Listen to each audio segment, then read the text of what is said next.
जय हिंद साथियों, कैसे हैं आप सभी लोग। मैं आशा करता हूं कि आप सभी लोग ठीक होंगे। तो कल हमने एनसीसी ऑर्गेनाइजेशन ख़त्म किया और मैंने आपसे कहा था कि मैं आपके लिए एक अच्छा सा टॉपिक लेकर आऊँगा। तो मैं आपके लिए एक अच्छा सा टॉपिक लेकर आया हूँ, ड्रिल, जिससे पेपर में अच्छे से अच्छे सवाल आते हैं और आसान भी होते हैं, ज़्यादा हार्ड नहीं होते। तो चलते हैं टॉपिक की ओर। सुनने में आ रही है कि पेपर ऑनलाइन होगा। आप सभी को पता है, अगर पेपर ऑनलाइन होता है तो ऑप्शन में आता है, एमसीक्यू में आते हैं।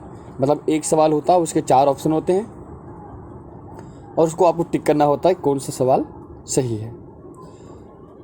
तो उसके बारे में भी हम बात करेंगे।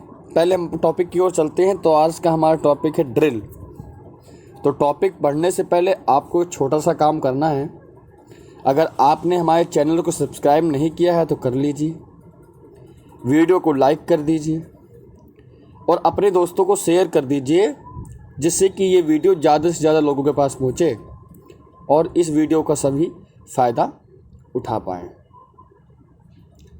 तो ड्रिल, तो मैं आपको बता दूं इसमें हम क्या क्या पढ़ेंगे। तो हम इसमें पहले पढ़ेंगे स्थापना किसने की और इसकी कब हुई। ड्रिल के फ़ायदे पढ़ेंगे, पोजीशन के बारे में बात करेंगे, वार्ड ऑफ कमांड कैसे कहते हैं, कितने प्रकार के होते हैं, विशेषताएं क्या होती हैं वार्ड ऑफ कमांड की, गार्ड ऑफ ऑनर के बारे में भी हम बात करेंगे और ड्रिल की बुरी आदतें, उद्देश्य, राइफल ड्रिल भी होती है उसके बारे में बात करेंगे, सल्यूट कितने प्रकार के होते हैं उसके बारे में भी हम इसमें बात कर रहे हैं।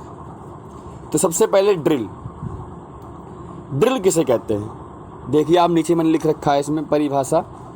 तो किसी प्रोसीजर को, किसी भी कार्य को क्रमवार व उचित तरीके के अनुकरण को या कार्यवाही को ड्रिल कहते हैं। यहाँ पर थोड़ी सी गलती हो गई है, कहते हैं ये। तो अब इसके प्रकार की बात के, टाइप्स कितने प्रकार के होते हैं ये 2 प्रकार के होते हैं, ओपन ड्रिल और क्लोज ड्रिल। ध्यान रखना, अगर पेपर में आता है कि हमारे एनसीसी को कौन सी ड्रिल लागू है, ओपन ड्रिल लागू है या क्लोज ड्रिल, तो आपको आंसर देना है क्लोज ड्रिल। क्योंकि ओपन ड्रिल जो होती है वो आर्मी के लिए होती है, वो युद्ध के मैदान में लड़ी जाती है। उसके बाद हम बात करते हैं इसकी स्थापना की। इसकी स्थापना हुई थी 1666। जर्मनी के जनरल ड्रोल ने इसकी स्थापना की थी। अब बात करते हैं ड्रिल की कौन कौन से पोजीशन होते हैं। तो मैंने कुछ पोजीशन लिख रखे हैं और मैं कुछ आपको पढ़ाते समय बता दूंगा। अगर कोई पोजीशन छूट जाती है तो आप मुझे उसको कमेंट करना, मैं आपको उन पोजीशन के बारे में बता दूंगा। सबसे पहले सावधान है, फिर विश्राम, फिर दाएं मुड़, बाएं मुड़, पीछे मुड़। इस सब के बारे में हम डिटेल में बात करेंगे। पहले मैं आपको बता दूं कि ये पोजीशन होती हैं, निकल लाइन होती है, खुली लाइन होती है, समीक्षा क्रम होती है, कूच कॉलम होता है। समीक्षा क्रम और कूच कॉलम पेपर में बार बार आता है, तो इसके बारे में हम बिल्कुल ध्यान देंगे। तेज चल, धीरे चल, दौड़ के चल, इन तीनों चल में क्या अंतर है उसके बारे में भी हम बात करेंगे। सबसे पहले हम लेते हैं सावधान पोजीशन। सावधान पोजीशन, तो सावधान पोजीशन कैसे होती है, तो मैंने इसमें लिख रखा है पॉइंट वाइज 5 पॉइंट लिखे हैं। अगर आप चाहें तो इस 5 पॉइंट को आप 10 पॉइंट भी बना सकते हैं। आपको पेपर के अकॉर्डिंग करना होगा। अगर पेपर में आता है 5 सावधान पोजीशन के बारे में लिखिए 5 नंबर का, तो आपको 5 पॉइंट लिखने हैं। अगर 10 नंबर का आता तो इसी 5 पॉइंट को आप 10 पॉइंट में लिख सकते हैं। तो सबसे पहले देख लीजिए, लिखा हुआ है नज़र 100 मीटर दूर।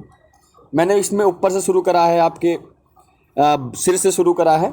तो नज़र जो है सबसे ऊपर होती है, नज़र 100 मीटर दूर। उससे बाद आती है गर्दन। तो गर्दन जो होती है वो आँख के नीचे होती है, तो गर्दन कॉलर टच। उसके बाद चेस्ट अप होना चाहिए, लुकअप होना चाहिए, चिन अप होना चाहिए। चिन मतलब जो ठुड्डी होती है आपके मुंह की, वो ऊपर होनी चाहिए। लुकअप मतलब चेहरे पे हंसी होनी चाहिए, परेशानी नहीं होनी चाहिए। और चेस्ट अप होना, चेन सीना ऊपर होना चाहिए। उसके बाद हम नीचे बात करते हैं थोड़ा सा, दोनों हाथों के बीच में बिल्कुल गैप नहीं होना चाहिए, मुट्ठी बंद होनी चाहिए, अंगूठा जो है वो ज़मीन की दिशा में होना चाहिए, ज़मीन की दिशा में होना चाहिए, और जेब के कतरन से मिला हुआ होना चाहिए।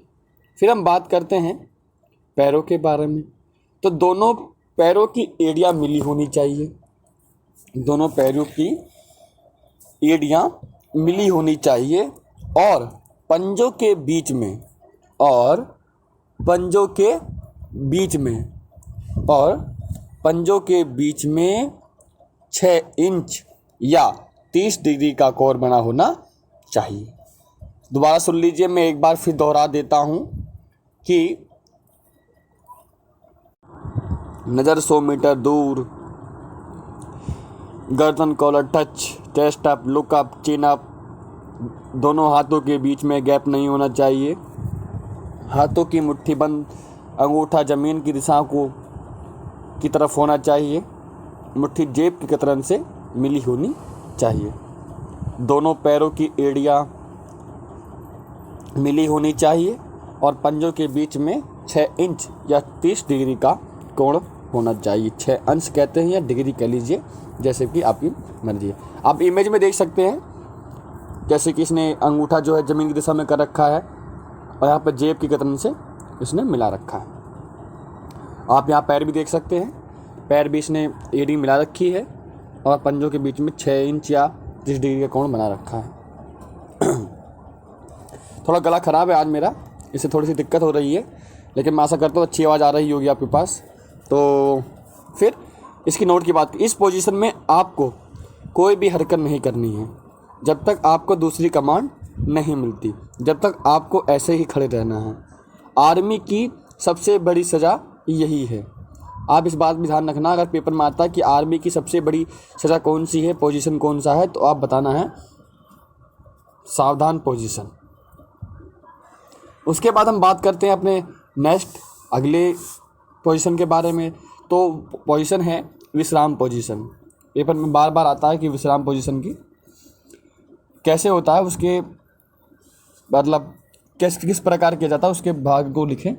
तो मैं पहले लिखा, तो सबसे सेम है जैसे हमारा सावधान में था, इस विश्राम में भी ऐसी है।